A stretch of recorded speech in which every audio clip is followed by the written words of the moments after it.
What's up, YouTube? It's your boy Tony Mac. Return of the Mac.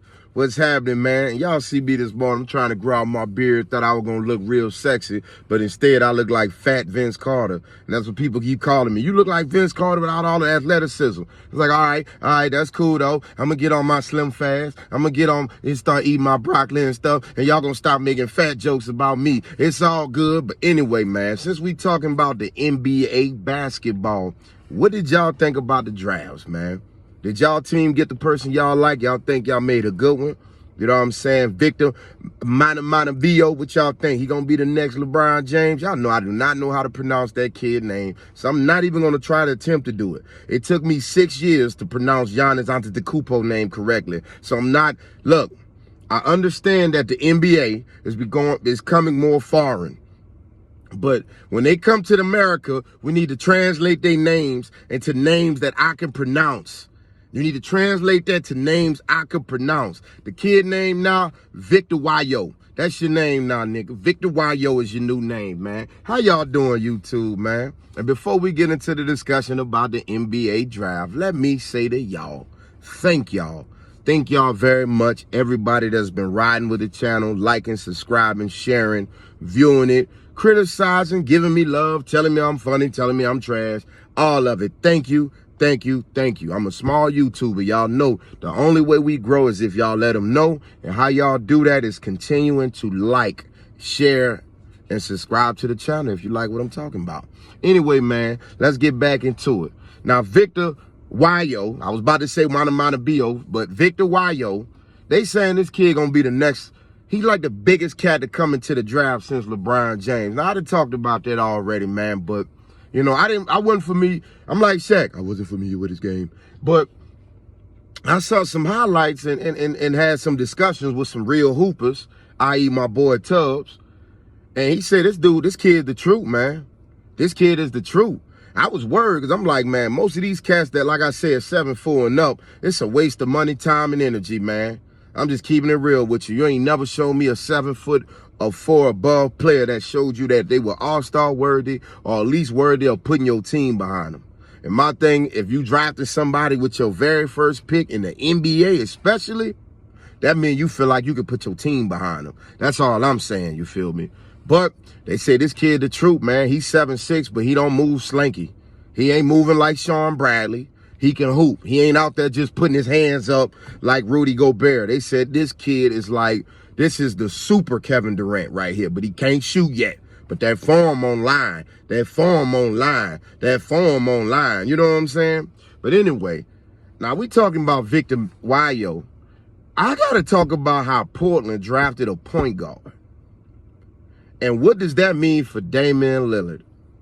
Are y'all trying to get rid of Dame? Because Dame one of them cats that he don't be wanting out, you know, in the post-LeBron James era where players stop wanting to be slaves and they feel like they can control their own destiny instead of listening to these old has-beens and losers who, oh, man, LeBron James ruined basketball because he went to Miami. He went to this. He went to that. Well, guess what, nigga? I'm from Kenner, and I was struggling, and I had to leave my hometown for a better life, too. Guess what? I wish I could have took my talent to South Beach. I'd have been right down there with him. If I was LeBron James, I would have stayed in South Beach and wouldn't care how y'all feel. You feel me? They got people down there that look like me that speak guala. I'm getting all type of food. You getting all the money. You get, man, I don't care what none of y'all say. Beautiful beach weather and all that type of stuff. But he don't care now. He in L.A. He don't care now.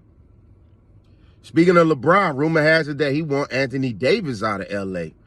And people are saying Kyrie or Dame Lillard might be the new guys going there once AD out the way. Because folks feeling like, I'm just saying, everybody gonna, if LeBron, if that's true, I don't know. That says rumor has it. If that's true, it is what it is. But people gonna blame LeBron and be like, oh, see, that's why he ain't this, that, and third, because he just got Anthony Davis to lead the Pelicans and now he want him off the team. Well, let's be honest, bro. Everybody with the Lakers organization probably want Anthony Davis off the team. I mean, the cat is getting top salary dollar, but when the last time he played 60 games in a season? And I love how people like to say, oh, well, Anthony Davis, the biggest force that got them into the playoffs, because when he came back, that's when the Lakers went on a run. That's when the Lakers went da-da-da-da. Well, nigga, he slept for half a season. What he supposed to do? You supposed to get out there and dominate. What was you doing while everybody else was working? What was you doing when the rest of the NBA was working? I'm just saying, Zion, you another one. When your ass get back in the league, nigga, you better drop 50 a game. You need to drop 50 a game. Y'all been resting too goddamn long. And I'm all for a black man getting his money, especially when he getting it off them white folks. I'm all for that. Nigga, I think if you work for somebody, you owe it to yourself not to do 100% of the job. I'm keeping it real. The only time you supposed to do 100% of the job is you working for yourself. But if you working for others, you owe it to yourself to sometimes come to work late. You owe it to yourself to sometimes take an extra lunch. You owe it to yourself sometimes to get into it with your supervisor just enough to piss him off, but not enough to get your ass in trouble. You owe it to yourself. I believe that. You know what I'm saying? But I ain't been Pelicans fan, Zion. And your ass ain't been giving us nothing but babies ever since you got down there. And people ain't talking about that, but they gonna let LeBron do something. Nigga, LeBron parked his car wrong. Oh, that's world news. You know what I'm saying? It's like, damn. Some people can't fuck up, and some people, y'all just let them do what the hell they want to do. You know? But back to Dame, man. Portland, what y'all trying to say? Because Dame one of them players that always wanted to stay with his team. Dame ain't never wanted to get off the point. He was like, man, shit, I'm going down with the ship. Now, why? I don't know what the hell is important that make you want to stay there, because it definitely ain't the team. You know what I'm saying? They never going to win nothing. They ain't winning shit since, what's the dude played back in the day, the white dude from UCLA, used to be a good broadcaster. He would have had a great career in the NBA, but he ended up messing up his foot. Y'all know what I'm talking about. His son, Luke Walton, Bill Walton. Them niggas ain't won nothing since Bill Walton, man. They ain't gonna win nothing. They couldn't win it with Clyde Drexler. Hell, they couldn't win it with Scottie Pippen, Rasheed Wallace, Sabonis, and all them cats. They couldn't get it done. Hell, they couldn't win it when they brought in all the other dudes, LaMarcus Aldridge and all of them, bro. So, Dame, if they gonna play you like that and draft the point guard, bro, get them people the deuces, bro. Ain't no sense in wearing your body down, getting injured and shit like that just to fight to hope you make the playoffs and get your ass bounced out in the first round. Don't make no sense, man. It's too much talent in the league. At the end of the day, the league now, the championship squad is going to have 3 to 4 niggas that can drop 20, 30 points any night. If you ain't on one of them teams, you wasting your time. Now, y'all might can get mad with LeBron for controlling his destiny, but he ain't the first person to invent super teams. If y'all think that, look at Bill Russell. We love how Bill Russell got 11 rings, but nobody talk about the fact that like 5 more of his teammates got like 8 or 9.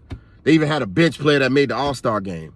You know what I'm saying? It was 4 teams back then. Then let's speed it up. Let's talk about the Showtime Lakers. Magic Johnson, one of my favorite players of all time, you feel me? I hate that they had to give him that stuff to get him off the court. I'm just keeping it real with you. You know, I hate what happened to Magic Johnson, but I love the fact that every time you see Magic Johnson, he always smiling, man. That's the Magic, you got the perfect nickname for you. You know what I'm saying? You was great at basketball. Your son great in balls. But we still love you, Magic. Anyway, show me a time when Magic didn't have a super team. And he was drafted. So just because you drafted, a super team is still a super team. Just because you drafted on it makes no fucking difference. If you're not working as hard as the person who's on a team with players that ain't on your level, then what's the point of trying to brag about them winning championships? I.e. Steph Curry, them winning a championship with KD, Klay Thompson, and Draymond Green as his supporting cast versus LeBron and Matthew Dellavedova. Like, come on, bro. At some point, we got to ask, is this a fair matchup? Stop sitting up there crying about this person lead or this person started this. Because if I can remember, it was KG, Paul Pierce, and Ray Allen that had the big 3 before LeBron, Dwayne Wade, and Chris Bosh. But y'all don't want to hear me, though. But we ain't here to talk about that. I'm sorry, y'all. We was here talking about the drafts. I'm going to be real with you. I'm a Pelican fan, but until I see that Zion ass is being traded, I didn't have any faith in watching Pelicans news. And the trip part, I like Zion. So this ain't no call to beat down on Zion. I just want the nigga to play because he's an all-star and he's great. I want him to be healthy. I want him to go to the Hall of Fame. But I also want his ass off our team. We had enough of all that. You had your role in New Orleans. You had your bowls of gumbo, crawfish, etouffee. You know what I'm saying? You've been living good. You done experienced a few Mardi Gras and shit. But it's time to get your ass up out of there and get somebody who want to play, who want to be the face of a franchise, who want to be bigger in New Orleans than Drew Brees. You know what I'm saying? We want those guys, man. And all you need to do down there is win one. Hell, you don't even got to win the championship. Get us to the Western Conference Finals. We need some guys that can get us to the Western Conference Final. That's all we want. We don't want that much. We're not the Lakers fans. We're not the Celtics fans where they used to winning championships. We just want to be farther than what we was last year. Look at Drew Brees. That nigga won one Super Bowl, a Katrina Super Bowl at that. One. And now he got a statue built for him. He probably don't, but I'm just saying he probably going to have one before it's all said and done. That's how I said we don't ask for much. We ain't asking for much, Zion. Just 63 games. You can give us that. I'm just saying, brother. But anyway, man, hopefully y'all teams drafted well. I don't know what mine did. I just wanted to chop it up with y'all for a minute. Tony Mack, where it's always real, but it's always love. Peace.